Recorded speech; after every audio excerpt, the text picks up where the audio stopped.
Ich habe so viele Jobs gehabt, bei denen ich versagt habe. Wir streben oftmals nach Perfektion, aber was ist, wenn wir das nicht können? Hey Leute, willkommen zurück zu einem neuen Video von mir. Ich nehme euch heute mit auf eine ganz persönliche Reise durch die Höhen und Tiefen meiner 30er. Es waren Jahre voller Herausforderungen, Lektionen, aber auch Momenten der Verzweiflung.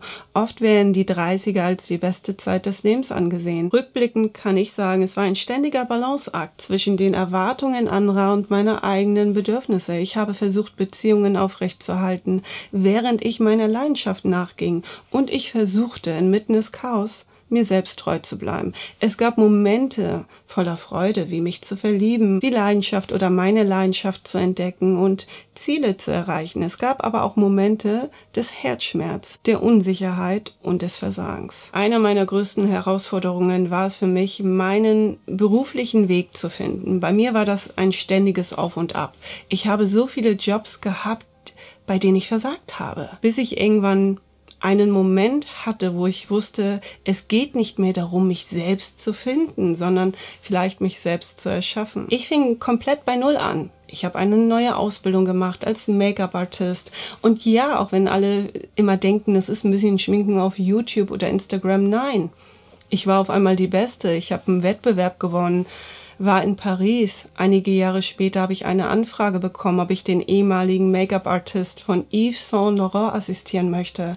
Ich habe für Marken assistiert wie Dior und Guerlain. Kennt ihr die Mini-Playback-Show? Damals, ich weiß gar nicht, war das bei RTL oder so? Keine Ahnung, das war so mein Highlight in meiner Kindheit. Ich glaube mit 8 oder 9, ne? Die kleinen Kinder, die da gesungen haben mit Mareike Amado. Vor 2 Jahren habe ich sie geschminkt. Vor 2 Jahren saß ich auf einmal vor ihr. Das ist schon cool. Das ist cool, in diese Welt einzutauchen, obwohl du gar nicht im Mittelpunkt stehst, obwohl es völlig egal ist, wie du aussiehst. Es geht nicht darum, dass du ja mit einem bunten Make-up um die Ecke kommen musst. Nein, du bist völlig egal, du bist völlig irrelevant, ne? Aber irgendwie bist du doch wichtig für die Produktion. In meinen 30ern habe ich zum Beispiel mein zeichnerisches Talent aufgrund meiner Ausbildung entdeckt. Ich wusste gar nicht, dass ich zeichnen kann.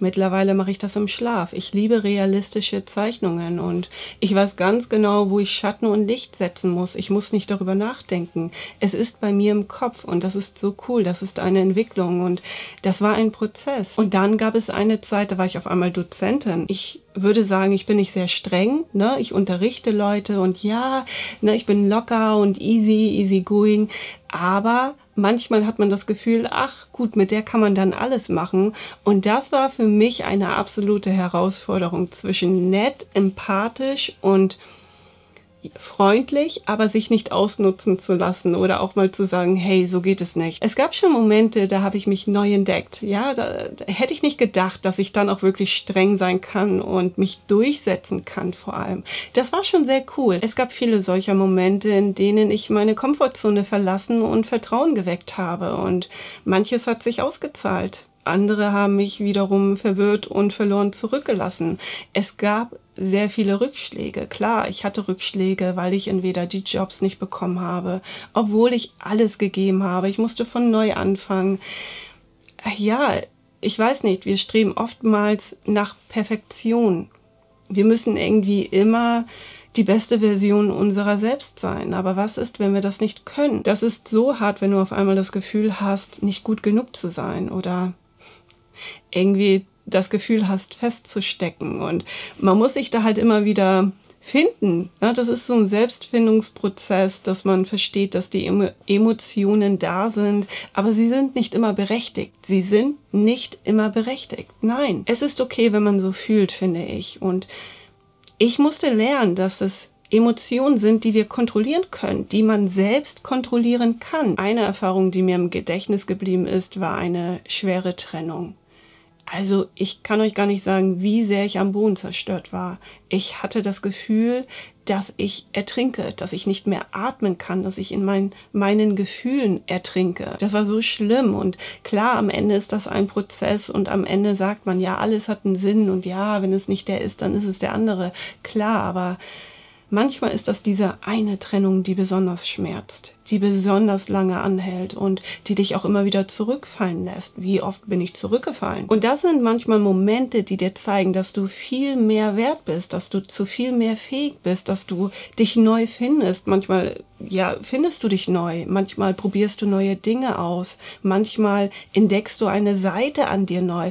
Und das ist so spannend. Auf der einen Seite ist man am Boden zerstört, aber auf der anderen Seite entwickelst du dich neu, ne? Kommt dein neues Ich hervor. Das finde ich immer sehr spannend. Das ist wie ein Schmetterling, ne? So eine Raupe, die auf einmal zum Schmetterling wird. Das ist doch so. Manchmal entwickeln wir eine neue Stärke und eine neue Kraft. In meinen 30ern musste ich mich einfach so stark mit dem Älterwerden auseinandersetzen. Es fällt einfach auf, wenn das erste graue Haar da ist, ne? Egal wo, du siehst es. Und ja, ich stand vor dem Spiegel und dachte, ach nö. Was soll der Scheiß denn? Mittlerweile komme ich damit zurecht. Mittlerweile kann ich die grauen Haare nicht zählen. Aber das erste graue Haar, das war schon sehr prägend. Aber auch die Falten, das Bindegewebe. Ich will nicht sagen, dass man nicht mehr so knackig wie in den 20ern ist. Aber der Körper verändert sich. Ich glaube, ich habe mich noch nie so sehr mit der biologischen Uhr beschäftigt wie in meinen 30ern. Und nicht nur ich, sondern auch Bekannte. Ja, es gibt immer Menschen, die dich fragen, wann geht es bei dir los, was ist da los, überhaupt willst du Kinder, willst du keine, warum machst du das nicht, was stimmt mit dir nicht, was ist denn da, ah, okay, sie ist alleine, was hat sie denn für Probleme? Es geht immer in diese eine Richtung. Ja, und nur weil du älter wirst, ist so. Nur weil du älter wirst und die Leute unbedingt sehen möchten, was bei dir abgeht oder ob da was kommt. Und manchmal denke ich mir, okay, wer bist du eigentlich? Warum fragst du mich das? Was willst du von mir? Das ist meine private Entscheidung, das ist meine Privatsache, ne? Ich habe schon viele interessante Männer kennengelernt, aber auch sehr viele Kröten, wenn ich ehrlich bin. Und nein, es macht mich nicht unbedingt traurig, aber in den Jahren ist mir bewusst geworden, dass ich auf simple Dinge stehe, ne? Dass die einfachen Dinge einfach wichtiger sind. Mir ist das egal, wie viel Geld, wie viel Kohle jemand verdient, Porsche hin oder her. Kannst du das mit in ein Grab nehmen? Ehrlich? Kannst du deine Kohle mit ins Grab nehmen? Kannst du dein Porsche mit ins Grab nehmen? Ja gut, wenn jemand nonstop arbeiten will, kann er das auch tun. Ich will es nicht. Ich will mein Leben irgendwie genießen. Ich will irgendwie Freude, mein Glück haben, auch Dinge tun, die mir gefallen. Viele denken immer, sie hätten irgendwann ein zweites Leben. Ja, wann denn? Wann? Ich lebe jetzt. Jetzt. Was weiß ich, was in 100 Jahren ist? Im Laufe der Zeit hat sich meine Perspektive auf das Leben verändert. Es ist nicht nur schwarz oder weiß. Manchmal muss man andere Wege gehen. Es gibt so viele Möglichkeiten. Wir haben nur einen Rucksack zu tragen. Manchmal fragt man sich, und was jetzt? Ne, ich bin 39 Jahre alt. Was kommt denn jetzt? Was kommt in meinen 40ern? Was hält das Leben für mich bereit? Ja, wenn ich das wüsste, könnte ich euch das heute beantworten, weiß ich nicht. Also ich lasse mich überraschen, aber ich weiß auf jeden Fall, dass es noch nicht das Ende ist und dass da noch einiges kommt, auf jeden Fall auch beruflich. Also ich glaube, dass ich so noch nicht da bin, wo ich sein möchte, aber ich bin auf dem Weg. Also ich fühle, dass ich in die richtige Richtung gehe. In den 20ern hatte ich das Gefühl nicht. Mittlerweile bin ich an dem Punkt, wo ich sage, ja, es ist der richtige Weg. Es ist, das bin ich. Das macht mich aus. Vielleicht zieht auch irgendwann ein neuer Hund ein neuer Straßenhund. Oder ich heirate, habe auf einmal 8 Kinder und lebe auf einer einsamen Insel. Ich denke, das ist auch die wertvollste Lektion, die ich in meinen 30ern gelernt habe, dass es Dinge gibt, die man nicht herausfinden kann oder die man eben nicht weiß, die man nicht planen kann, dass manche Dinge Schritt für Schritt angegangen werden müssen. Ihr seid nicht alleine, Leute, egal in welcher Situation ihr euch befindet. Vielleicht fühlt ihr euch überfordert, hilflos, ja, verwirrt, verzweifelt und denkt immer daran, das ist eine Phase, es ist ein Prozess und manchmal braucht man eben eine gewisse Zeit, um wieder klar zu sehen und das ist ganz normal. Teilt sehr gerne eure persönlichen Erfahrungen in den 30ern mit mir. Vielleicht habt ihr Momente, die ihr erlebt habt oder die ihr gemeistert habt. Ich wünsche euch einen guten Rutsch ins Jahr 2025. Kommt gut und gesund vor allem ins neue Jahr, ne? Voller Gesundheit. Das neue Jahr wird wunderbar, das ist doch klar, oder? 2025. Here we go. Happy New Year!